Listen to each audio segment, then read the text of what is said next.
Zannies, ads, tussin, footballs, bars, roofies, robo-tripping, blueberries, roaches, peaches, farmies. And by the time you realize that you've started doing it pretty frequently, you're going to be physically addicted, and then you're at a point where you can't stop even if you want to.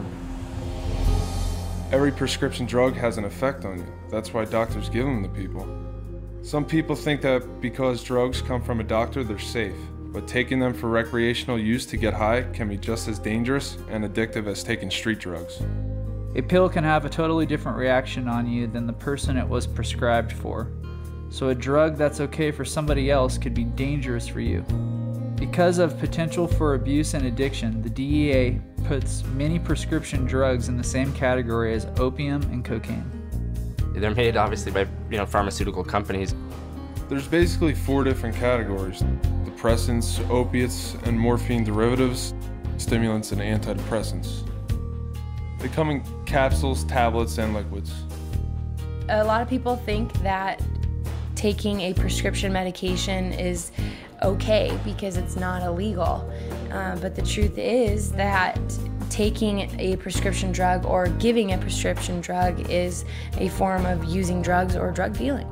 The first time I ever took Xanax was with friends. They just had some and I was curious. I was curious, and I had a friend that just told me about it, and I wanted to try it, and I tried it. It was in high school. I remember one of my friends had gotten a tooth pulled, I think it was, and got a prescription of them. He had an entire bottle, and he was just telling me what it was and if I wanted to try it, and I just went for it. I was introduced to it by a friend of mine that actually was going to see a psychiatrist to get it. I was just hearing all of these good things, or these fun things. And it's like you're drunk and you don't have to drink. It's like, oh, they must be great. I'll try one. It's like, okay, well, here, take these.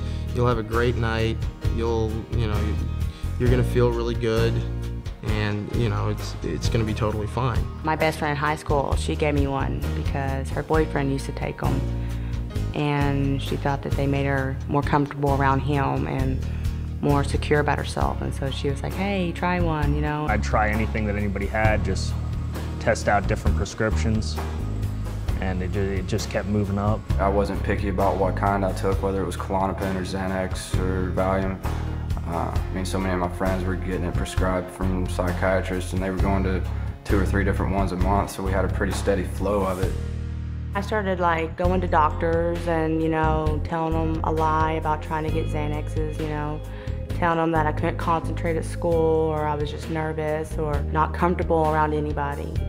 Then I would start getting prescriptions. Being that they're prescribed, it was easy to justify to myself that I was probably the kind of guy who needed this kind of thing, and it was okay. At school, I didn't really remember the day, or it made the day go by really quickly. So I got them as often as I could, and I took them as often as I could. They tend to blur reality quite a bit, and the days sort of run into one another. Days turn into weeks, that turn into months, and you don't realize it just sort of slips away from you. Because I wasn't experiencing anything that I cared about in life. I didn't have any feelings. I didn't have any emotions. Kind of lulled myself into a false sense of security, feeling like I was getting away with stuff, even though I'd still have to deal with it when I came down. You're constantly high, so you're not yourself. You're not the person that anyone in your life knew you as. You're some stranger to them, and you're mean. I would steal from my mom. I would steal from my brother. I would act out at family functions. I'd make a fool of myself. I would embarrass them. I would tell them things that I didn't mean, be very hateful. And it got to the point where my family kicked me out of the house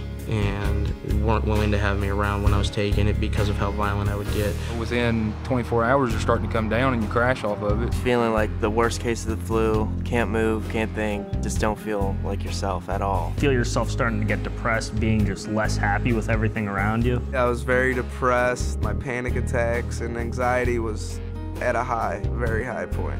I would be very emotional. I would start crying, angry. When you're in that position, when you're feeling really physically ill and you know that you can get rid of it, it can be gone in 20 minutes. It's just all too easy to reach over and grab some more. By the time somebody's been addicted for so long, they don't have enough strength left in them to actually try and do that, so it's just easier to stay high. I would black out, and you're like, okay, what happened for the last 2 days? You'd piece things together, and you couldn't remember it one bit, totally black. When I would black out, I was completely awake, but I have no recollection of what happened. On my way home from the party, I got into 3 different car accidents because I was blacked out and I had no idea what I was doing. Got to my mom's house and the cops were coming. I knew they were coming. My only solution was my plan was to blow up my car in my mom's driveway. So I went out and I set my car on fire. I passed out at a party. I woke up. The next thing I knew, I was at a hospital, and my friend that I was at the party with told me what happened and said that I took about 20 Xanaxes that night. They called an ambulance, took me to the emergency room, and they had to pump my stomach. They thought I was trying to kill myself, but I was just trying to get high. I was drinking with the guy, and he kept on like encouraging me to drink more, and I didn't understand. I just didn't really question it. I think I was 16. And then about a few hours later, I woke up in his bed and we were having sex and I started crying and I pushed him off of me. I don't know how he thought that was okay. I don't know how I didn't say no. I don't remember, so I assume that I did, but maybe I didn't. Like you just don't know.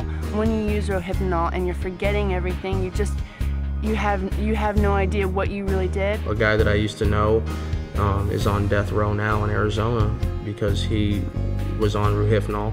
He took a lot of them and ended up killing somebody. A buddy of mine continued to go in and out of the bathroom using Ritalin, and he managed to put himself in a state of unconsciousness and jump off a 6-story balcony, and when he hit the ground, he was immediately dead. I nodded out in a bedroom and woke up to find my friend. He was laid out on the floor. He had overdosed and passed away. He'd been laying there for 2 days. And my friend, this other girl, she was sitting in a chair right where I'd left her, slumped over, blue. I actually had to crawl over 2 dead friends to get out the door. Even when you come off of it, you're still cloudy in a way. You can't comprehend, short-term memory loss. Things don't seem to be as clear in my mind. Things don't seem to connect as quickly in my mind. I don't remember any of the times that I was blacked out. Everything that I know from when I was blacked out comes from third party, so there's definitely chunks of my life that I'm missing, and I don't know that I'll ever get them back. There's weeks of time that I have no idea, what was going on. The people who want you to buy these drugs don't care. They really don't care about what happens to you. They want the money, and that's really what it comes down to. Otherwise, they just wouldn't do it. They wouldn't make it sound so good. They wouldn't make it sound so interesting. They wouldn't make it sound like this thing that it's gonna be this one-time fun thing. If I knew what the side effects and the consequences, and if I knew that I was going to be the way I was, I mean, there would be no way that I would have ever taken Xanaxes, because still to this day, I have a lot of regrets. The biggest danger of it is seriously the word of mouth. People talk about it and always talk good about it because they think it's okay, it's not going to hurt you. But it's just as hard on you as a cocaine would be. Eventually it gets to where it grabs hold of you and sucks you in. Just because it's readily available, or just because you can get it from your doctor, or just because your mom has it in the medicine cabinet or whatever, doesn't make it okay, and it doesn't mean that it's safe.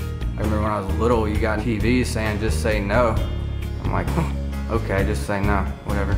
But nobody ever says this is gonna kill you. This is gonna take your life away. This is gonna make your family hate you. It's gonna make your girlfriend hate you. It's gonna make life a living hell. I probably would have listened to him.